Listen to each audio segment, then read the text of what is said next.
जय Shri Radhe Krishna. I hope आप सब लोग बहुत अच्छे होंगे। चलिए भक्ति योग की चर्चा को आगे बढ़ाएंगे कि श्री कृष्ण क्या कहते हैं भक्ति योग में। तो यहाँ पर श्री कृष्ण बता रहे हैं कि आखिर किस तरीके का भक्त उन्हें प्रिय है, भक्ति के कौन कौन से गुण उन्हें प्रिय है जो कि श्री कृष्ण को आकर्षित करते हैं, जो श्री कृष्ण को भी प्रिय लगता है।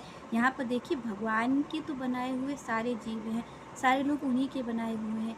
उसके बाद भी भगवान कहते हैं कि जिसमें ये गुण होते हैं वो भक्त मुझे अतिशय प्रिय है। हालांकि ज्ञानी भक्त भी मेरा भक्त है। तो यहाँ पर भगवान 4 प्रकार के भक्तों का वर्णन करते हैं। तो वो कहते हैं चारों भक्त मुझे प्रिय हैं, पर जो मुझसे प्रेम करता है, जो भक्त में ये गुण होते हैं, वो भक्त मुझे अतिशय प्रिय है। तो कौन से गुणों की बात कर रहे हैं श्री कृष्ण, ये हम जानेंगे। तो यहाँ पर श्री कृष्ण कहते हैं यो न हस्यति न द्वेष्टि न सोचति न आकांक्षति सुबह अशुभ परित्यागी भक्त मान्या स मे प्रिया। यहाँ पर भगवान ने कहा कि भाई ऐसा भक्त मुझे बहुत प्रिय है, ऐसा भक्त मुझे अतिशय प्रिय है जिसमें ये गुण होते हैं। तो यहाँ पर भगवान ने सबसे पहली बात क्या कही, यो ना हस्यति। भगवान कहते हैं कि जो ना कभी हर्षित होता है, हर्षित होता है मतलब भगवान कह रहे हैं कि ऐसा नहीं है कि भक्त के जीवन में कोई लाभ हो जाए, कोई धन लाभ हो जाए, कोई उसको मान प्रतिष्ठा मिल जाए तो वो बहुत ही ज़्यादा खुश हो जाए। तो भगवान कहते हैं कि जो मेरा भक्त है वो कभी भी हर्षित नहीं होता है, ऐसे कार्यों में कभी भी हर्षित नहीं होता है। आगे भगवान कहते हैं न द्वेष्टति न सोचती। यहाँ पर भगवान ने कहा न द्वेष्टति, द्वेष्टि मतलब होता है शोक करना। तो भगवान ने कहा यो ना हस्यति न द्वेष्टि न सोचती न आकांक्षति। यहाँ पर भगवान ने 4 गुण भक्ति के कहे।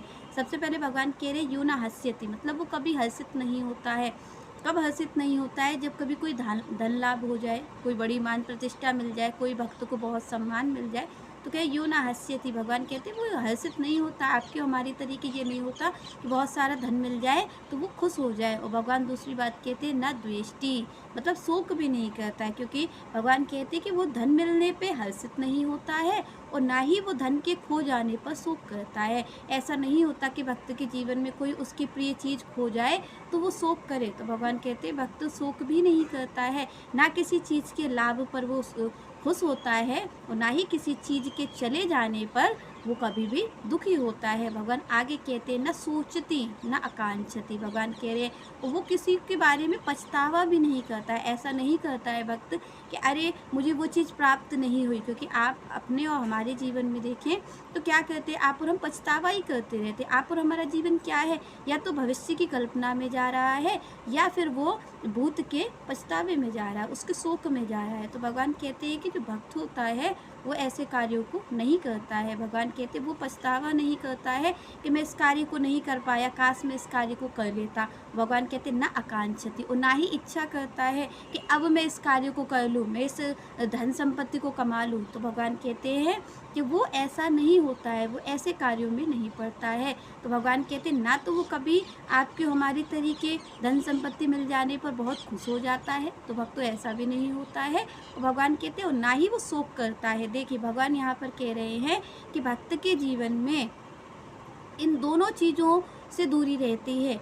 अगर देखिए आप और हम अगर जीवन में बहुत खुश होते हैं तो ये मान लीजिए कि अगर आप और हम जीवन में हर्षित हो रहे हैं धन पाने पर, तो धन के चले जाने पर हम दुखी भी होंगे। तो यहाँ पर श्री कृष्ण कहते हैं जो मेरा भक्त है वो ना तो हर्षित होता है, और जब वो हर्षित नहीं होता है तो वो कभी भी शोक भी नहीं करता है। आगे भगवान ने कहा कि ना तो वो पछतावा करता है और ना वो इच्छा करता है। आपके हमारे जीवन में क्या होता है कि हम किसी चीज़ न किसी चीज़ के लिए हम पछतावा करते ही मिलते हैं कि हमें ये चीज़ प्राप्त हो जाती, काश हमें ये मिल जाता, काश हम ये कर लेते, तो हमारा जीवन ऐसे ही जाता है। तो श्री कृष्ण कहते हैं कि जो मेरा भक्त है वो ऐसा नहीं करता है, वो किसी चीज़ के लिए पछतावा भी नहीं करता है, और दूसरी बात ये है कि इच्छा भी नहीं करता है। और आपके हमारे जीवन में क्या होता है, इच्छाएं बनी हैं, वो इच्छाएं बनी हैं इसीलिए ये पछतावे की भी बनी हुई है क्रिया। तो भगवान कहते हैं भक्त इन दोनों से परे होता है, वो ना तो पछतावा करता है और ना ही किसी तरीके की कोई इच्छा करता है कि मुझे ये प्राप्त हो जाए।